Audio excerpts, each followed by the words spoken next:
Chelsea on the last day of the season got leapfrogged by Sunderland to get into. Did they end up in Europa or Conference Yep. League? Europa. Yep.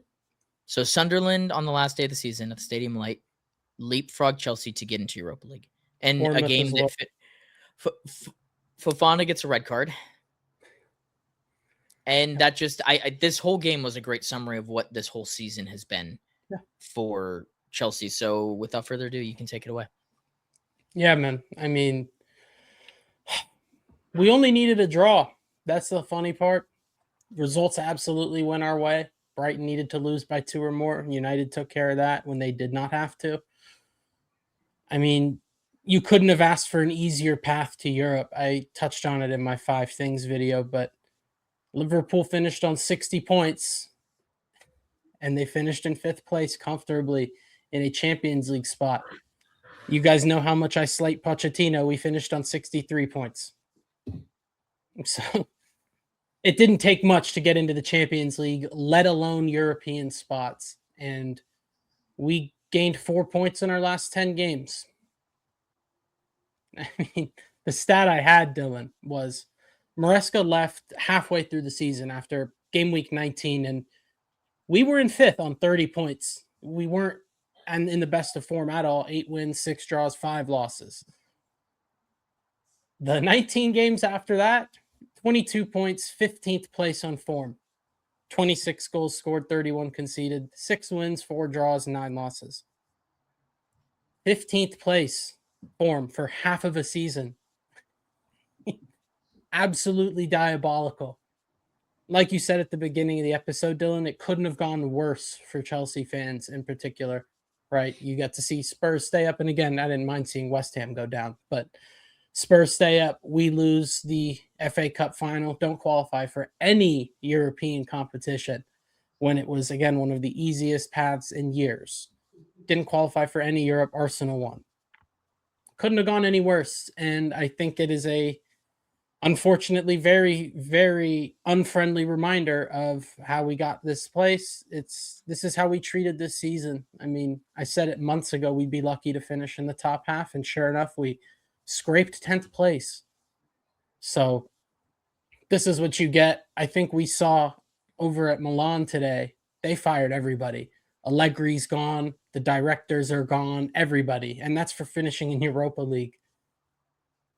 Our directors got extensions before the summer window shut. So I think that's a big difference. And again, Xabi Alonso is one step in the right direction, but when you see all of this and it is absolutely concluded, and this season concluded exactly how it should have for the way they've run the club this year, there's so much that needs to be done, and it is so hard to have a really, really optimistic look at next year just because we know who's in charge, even though Xabi was given a manager title. Again, one step in the right direction.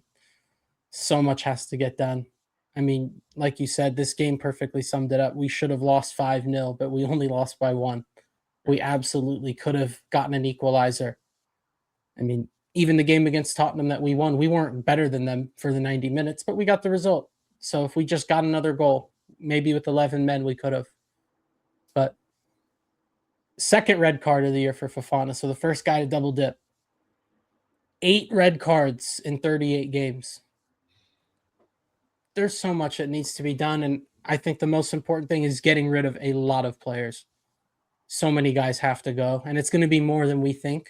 Obviously, there's the majority of the defenders, but I would not be shocked if Enzo Fernandez was gone. Marc Cucurella would not be shocked if he was gone.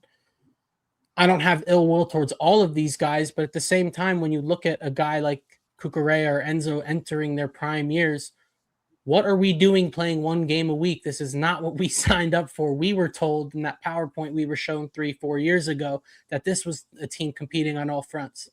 They've been lied to, just like the fans have. So they're fed up.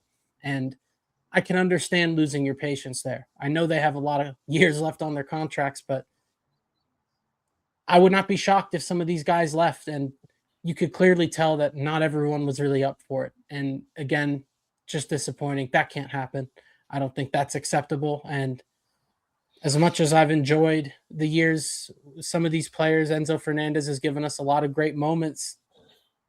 Yeah, I can understand him leaving because he didn't show up on that last day and for as many times as he has. I can understand it, man. It is just so jarring. It is such a jarring situation to be in.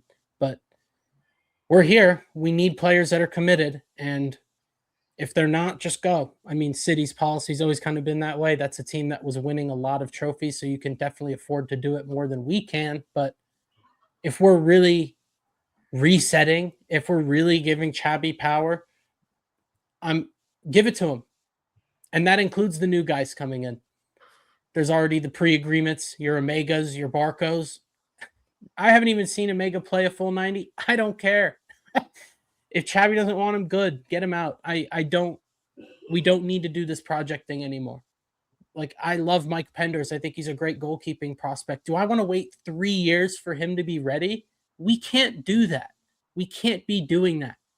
If Magnon is available for a relatively respectful price, fucking do it. And it might not just be him. That might not be the best example, but I'm done with the whole pathway stuff. We have to. It's just embarrassing. We can't keep expecting guys to come and develop and sit in mediocrity. I think you just have to find the right balance. You can't only have development and then expect to be competing for titles. That's just not how it works. You become a feeder team. And to the point, like, these guys expected multiple games a week, Champions League football, competing on all fronts. You built the sandwich. You played most of the minutes. So for them to have any frustration, I think they need to look in the mirror a little bit, because as much as you can blame the board and stuff, the board doesn't play the footy. So yeah, I do think you will lose some of those big names, but it's not necessarily a bad thing. And I've been thinking that Xabi Alonso with more young players is kind of better than what was going on in Madrid. Those are young players still, but they're way more established, way more ego. This is different. I think he'll garner a lot more respect at Chelsea than he did at Real Madrid from the players. So yeah, they just gotta buy in. I think, but it's a lot of praying for you that the board can do the right things in terms of transfers and whatever else they have their fingers on. It's crazy because it doesn't seem that far off in terms of the things you have to do to get to the right spot, but knowing who's in charge, you just don't know how long that's going to take, how many extra unnecessary steps will be taken before getting the right things done, right? Where are we going to loan Mark Aguirre this year, right? Like, no, we need to sell double-digit players and bring in probably 5 players, at least 5. You know what I mean? Like, there's just so much that needs to be done. The culture reset, you have guys calling the coach a supply teacher. It's like, what have you done? What have you accomplished? You know what I mean? Like you guys said, there's a lot of people at fault. The players are included. I think pretty much everybody is at fault. There's no one that is faultless at the club. So there's a lot of looking in the mirror that needs to be done. We're already seeing reports that a lot of the Chelsea hierarchies in Spain meeting with Xabi. Let's see if they listen to him. Let's see if they get things done, because we can only hope and pray. But horrific season from hell. Worst case scenario, this feels a lot worse than when we finished 12th a few years back. And the fact that that's happened twice in the span of 4 years, 2 digits in our league table finish. We're going to have some very, very unsettling conversations if next year does not go well. You both said it as like a self-reflection moment. You have to look in the mirror and determine how awful it's been. And that's the silver lining to this whole Chelsea thing is you have to, the conversation that we're having right now is so similar to the one we had with United at the end of last season of like, look, that's about as bad as it can go. But that doesn't necessarily mean that there's much worse you can get to. And you guys already got the manager signing, right? Like, I think we all unanimously agree that's a good decision. But the question becomes, do you approach this next window similar to the way that United did in the summer?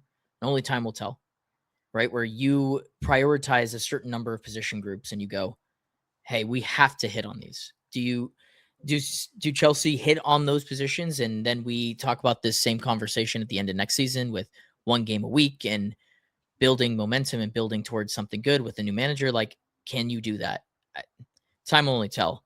And that's the worst part, is based off of the first transfer that has already hit, the answer should be no. But eventually the credit card maxes out at some point, and all the financials that we've seen out of Chelsea this season have been horrific. So I'd like to think that in terms of a budget, unless Enzo Fernandez goes for 100 million or whatever it is, where you don't record a loss and you can have some money elsewhere to work with, that Chelsea really prioritized, obviously, the defense and the forward line, and you build around the core that you've currently built of Caicedo and Palmer and Colwell and Reece, right? That's your core, and everything else you start to build out year over year, and it takes a new approach. Yeah, that's an interesting one. I could see so many players leave, but I don't know if you can afford to let so much of your squad go, right? Like Malo Gusto was looking for a raise a few months ago. I would have no problem selling him. But can then you bring in a right back replacement, because Reece is not going to play every game? Yep. Right. I prefer, honestly, like the way we produce right backs in this academy, like whoever's in the academy can't be worse, but you can't get rid of all of them. So we'll see. I think that is the silver lining of no Europe. But at the same time, I would have been more than happy to be in the Europa League. So just embarrassing that they couldn't even salvage that. Disgusting. Yeah. A project built around being in Europe just got hit with no Europe. So it'll be interesting to see how they react to that. One Champions League qualification. To the way you do shit. One Champions League qualification in 4 years. Yeah. Tough day for Chelsea fans. If they learn their lesson, again, some actions have said that they're learning. Maybe we'll be back, but they need to learn.